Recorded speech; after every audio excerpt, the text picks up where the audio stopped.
नमस्कार, ग्राउंड में टीम मौजूद है। फिर से कुल्लील बॉर्डर पर किसान आंदोलन। हमारे साथ एक संत जुड़े हैं, उनसे जानेंगे कि जो संत हैं वो भी जुड़ चुके किसान आंदोलन में। गुरु जी प्रणाम। यहाँ देख सकते हैं आप। चलिए पहले हम आपके जो भगतगण हैं उनसे परिचय जाने थे। इनका परिचय दे दें आप। स्वामी हर्षानंद जी। स्वामी हर्षानंद जी। स्वामी हर्षानंद जी प्रणाम।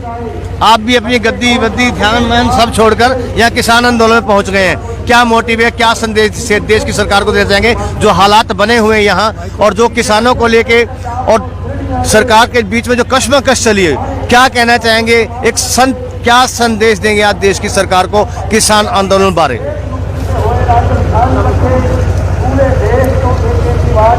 बताइए। एक मिनट, वो भी सेट कर रहे हैं, उन्हें रोकिया था ना।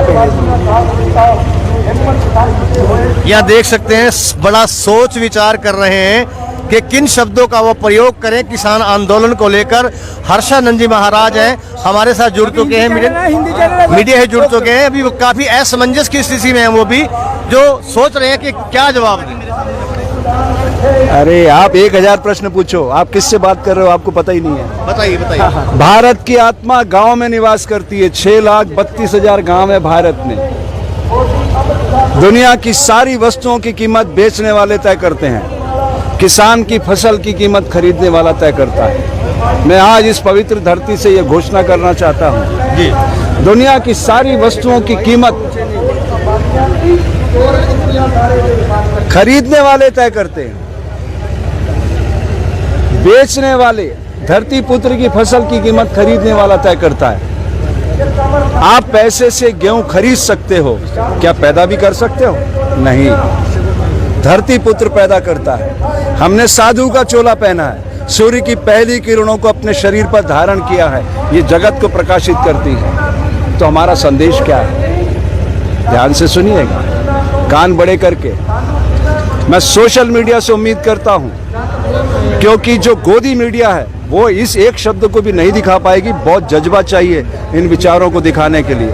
नरेंद्र मोदी मानसिक रूप से एक बीमार व्यक्ति है, नरभक्षी है वो। इसका प्रमाण दे रहा हूं मैं आपको। 2000 के अंदर गुजरात के अंदर उसने प्रदीप शर्मा नाम के कलेक्टर को जेल भेजा। वो एक लड़की से इसके संबंध जान गया था। इस चरित्रहीन आदमी के संबंध को जान चुका था वो। डीएम भोज प्रदीप शर्मा आज तक जेल में सड़ रहा है। सॉरी, 2002 में गुजरात में दंगे हुए, अनगिनत लोगों को मौत की नींद उतारा इस नरबख्शी ने एटीएस डीजी बंजारा के माध्यम से। उसके बाद 2020 में दिल्ली पहुंच गए। यहाँ भी यही खेल कर रहे थे, लेकिन देश का दिल है दिल्ली, जागृत हो गए लोग, इसलिए खून की नदियां बहाने से बच गए। अब मैं ये कहना चाहता हूं, कच्छ के अंदर हजारों एकड़ जमीन इस नरेंद्र मोदी ने गौतम अडानी की कंपनी को 1 रुपए में टोकन मनी पर दी है। और किनकी दी है? किसानों की। बिना रजिस्ट्री के उनके खाते कैसे चढ़ गई, मैं पूछना चाहता हूं। 2014 में इसने कहा था सबका साथ, सबका विकास, सबका विश्वास। किधर गया? नोटबंदी, लड़खड़ाती जीएसटी, ट्रिपल तलाक, राम मंदिर, अयोध्या और ये किसान आंदोलन, ये किसान बिल। वो कहता है कि किसानों के हित में है, तो क्या ये सारे किसान मूर्ख हैं? मैं आप सोशल मीडिया के माध्यम से प्रश्न करना चाहता हूं।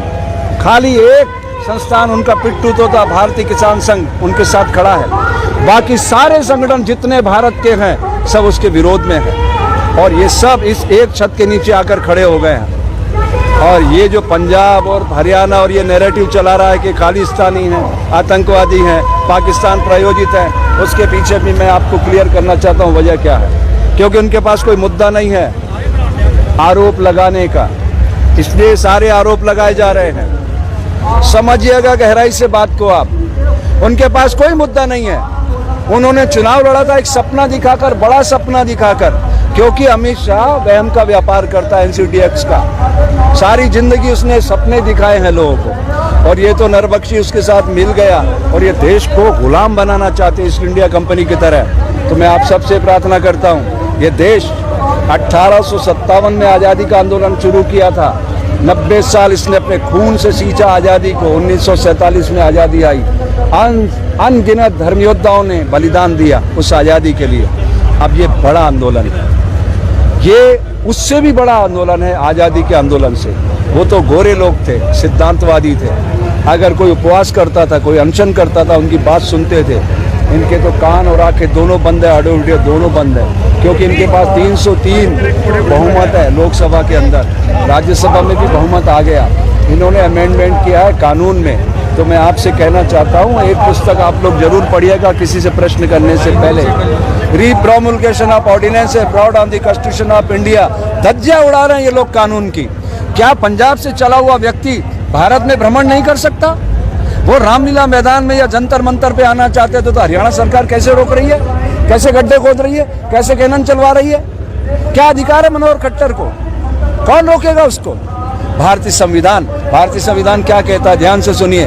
कार्यपालिका, व्यवस्थापिका, न्यायपालिका। कार्यपालिका आप और हम जो जिन्हें चुनते हैं वो कार्यपालिका है, और व्यवस्थापिका ये आपके IAS IPS जो 15-15 लाख बच्चों में चुन के आते हैं, ये मुखौटा होता है सरकार का, और उसके बाद उसको अंकुश लगाती है न्यायपालिका।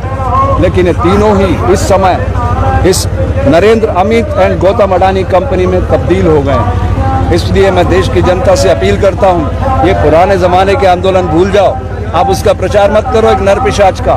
10 में से 8 वक्ता नरेंद्र मोदी करते हैं। मैं उस जमाने में कर रहा था जब लोग डरे हुए थे। आप जाके गूगल पे सर्च करिएगा स्वामी हर्षानंद, आपको पता चलेगा मैं कब से उसके खिलाफ बोल रहा हूँ। मुझे तो पता है व्यक्तिगत रूप से वो एक मानसिक रूप से बीमार आदमी है, लेकिन देश की जनता बहुत डरी हुई थी। वो डरी हुई जनता को जगाने के लिए मैं अपना आंदोलन चला रहा था। अब मैं अपने मुख से उस विकृत आदमी का नाम लेना उचित नहीं मानता। चलिए स्वामी जी, देश की सरकार को आज कुंडली की धरती से क्या संदेश देना चाहेंगे व्यक्तिगत रूप से? किसको? देश की सरकार को व्यक्तिगत रूप से कुंडली की धरती से क्या संदेश देना चाहेंगे इस किसान आंदोलन को लेकर? आपका प्रश्न ही गलत है। सरकार है किधर? वो तो कंपनी में तब्दील हो। सरकार तो है, नहीं है। आप नहीं मानते ना? मैं बता रहा हूँ, प्रमाण दे रहा हूँ आपको मीडिया के सामने। सरकार कैसे नहीं प्रमाण दे दीजिए? हाँ, 2019 में उसने क्या कहा पूरे देश में घूम के नरेंद्र ने, क्या आप मुझे वोट करिए, आप MP मत चुनिए, मुझे चुनिए, मैं चुनाव लड़ रहा हूँ। रिकॉर्डेड प्रूफ है, आप गूगल पे सर्च कर लो। आपने अपने MP नहीं चुने, आपने नरेंद्र मोदी को वोट दिया। यही प्रॉब्लम है। जब आप व्यक्ति को वोट दोगे तो फिर सरकार कौन चुनेगा?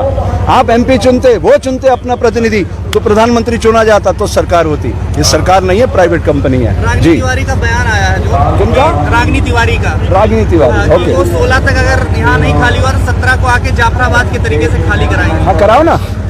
मैं तो कह रहा हूँ जो तुम्हें करना कराओ। अगर तुम गोलियां चलाओगे तो सबसे पहले हर्षानंद का सीना छलनी करना पड़ेगा। इतनी पवित्रता का आंदोलन है धरती पुत्रों का, इन पे आप हथियार कैसे उठा लोगे? शौर्य, पराक्रम, वीरता, साहस के साथ साथ उन्होंने जो सेवा का इश्तिहार यहाँ दिखाया है, सारी दुनिया देख रही है। ये भारत का आंदोलन नहीं है, ये दुनिया के तमाम किसानों का आंदोलन है, दुनिया के तमाम उन योद्धाओं का आंदोलन है जो समाज को अच्छा बनाना चाहते हैं। चलिए स्वामी जी, आज एक पंजाब केसरी में एक खबर आई हुई है, उसमें पाकिस्तानी देश विरोधी लोग एक पूछो। हाँ, साध्वी प्रज्ञा देवी बोल रही है कि ये जो है देश विरोधी लोग हैं, क्या कहना है इसमें? वो तो टेररिज्म में, आतंकवाद, आज भी उसके ऊपर केस चल रहा है, महाराष्ट्र में बरी नहीं हुई है वो। आप उसे सांसद बना दो, जनता तो देखो भोली भाली है। जनता को उन्होंने पहले कह दिया था नरेंद्र बाबू ने कि आप मुझे वोट दीजिए, आप मेरे कैंडिडेट मत देखो। ये 2019 की बात कर रहा हूँ। अब ऐसी पीड़ाजनक स्थिति में मैं ये कहना चाहता हूँ कि हिंदुस्तान की जनता पेट से सोचती है, सोचने के लिए क्या है? दिमाग है। इस धरती पर सबसे बड़ा क्राइम अगर कहीं है तो वो भारत की धरती पर है, माँ के गर्भ से अछूत पैदा कर देना। मैं योग का विद्यार्थी हूँ, 64 साल की मेरी उम्र है, 42 साल से इस शरीर को पढ़ रहा हूँ। इस दुनिया में सिर्फ 2 जातियां, मेल एंड फीमेल, स्त्री और पुरुष, दैट्स ऑल। और ये जो शूद्र व क्षत्रिय ब्राह्मण है, ये बॉडी का इनर अरेंजमेंट है। अगर ये हम समझ जाएं, हर नवजात शिशु सुप्त विवेकानंद को जगाएगा, बिल गेट्स बनेगा, सुंदर पिचाई बनेगा, 5 करोड़ रुपए रोज कमाएगा, दुनिया को खुशहाल बनाएगा। तो मेरे देश का किसान चट्टान की अट्टालिकाओं को फोड़कर धान उपजाता है, उसकी कीमत गौतम अडानी तय करेगा। ये नहीं चलेगा और इस सारी व्यवस्था को हम तहस नहस कर देंगे। सारा साधु समाज एकता के सूत्र में बंधकर आएगा। लिख लीजिए आप। स्वामी जी, एक सवाल का जवाब दीजिए। आज पंजाब केसरी के अखबार में आया हुआ है कि एक पाकिस्तानी मंत्री ने यह कहा है कि भारत में जो हो रहा है आज पूरी दुनिया का पंजाबी उससे दर्द में है। पंजाब केसरी जो है अखबार लाला जगत नारायण का था जी, आंदोलन के कार्यकर्ता थे, वो शहीद हुए हैं। उसका बेटा था रमेश नारायण, फिर उनके बच्चे जो Z+ लेके घूमते थे, मैं पर्सनली जानता हूँ। कलम रुकेगी नहीं, झुकेगी नहीं, बिकेगी नहीं। फिर आप एक राजनीतिक दल में जब आप खड़े हो जाते हो, जैसे जी न्यूज़ का मालिक है, एक राजनीतिक दल का राज्यसभा सदस्य बन गया, अब आप उससे अपेक्षा करो कि न्यायपूर्ण खबरें देगा, वो देगा? अरे सारा नैरेटिव वही चलाएंगे जो सत्ता चाहती है, और सत्ता एक आदमी ने अपने हाथ में केंद्रित कर ली है। इस सत्ता का विकेंद्रीकरण की बात करो आप सोशल मीडिया से। मैं उम्मीद करता हूं कि उस गोदी मीडिया को छोड़ करके इस सोशल मीडिया की ताकत को बढ़ाओ। आपको मौका है, आपको अपनी ताकत को बढ़ाने का मौका है, आप उसको नष्ट क्यों कर रहे हो? आप नई चीजें लाओ ढूंढ ढूंढ करके कि ये कह रहे हैं आतंकवादी है, खालिस्तानी है, टेररिस्ट है, पाकिस्तान प्रायोजित है। ये दिखाओ ना, हम सब पाकिस्तानी हैं। बताओ ये प्रमाण पत्र देने वाले कौन है? ये हमें प्रमाण पत्र देंगे? हमने कांग्रेस के शासन में अनगिनत मुकदमे झेले, मैं RSS का प्रचारक रहा हूं, रिकॉर्डेड। ये क्या काटेगा मुझे? बंदा बैरागी शाखा चलाता था, ये मेरे सामने बैठकर नरेंद्र मेरे भाषण सुनता था। कुशाभाऊ ठाकरे, बाबा साहब नातोजी, ऐसे विद्वान लोग हमारे बौद्धिक प्रमुख हुआ करते थे। ये क्या हमें ज्ञान देगा ये कल का?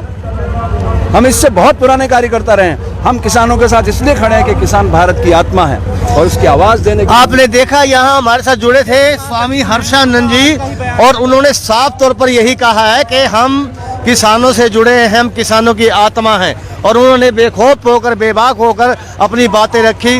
ग्राउंड डे चैनल के माध्यम से हम अपने दर्शकों को बताना चाहेंगे, दिखाना चाहेंगे कि जो इस खबर को देखे, इस खबर को शेयर करे, लाइक करें, सब्सक्राइब करें। ग्राउंड मीडिया से मैं एक बार फिर से दिल्ली के कुंडली बॉर्डर से अपने कैमरा सहयोगी इंतजार आलम के साथ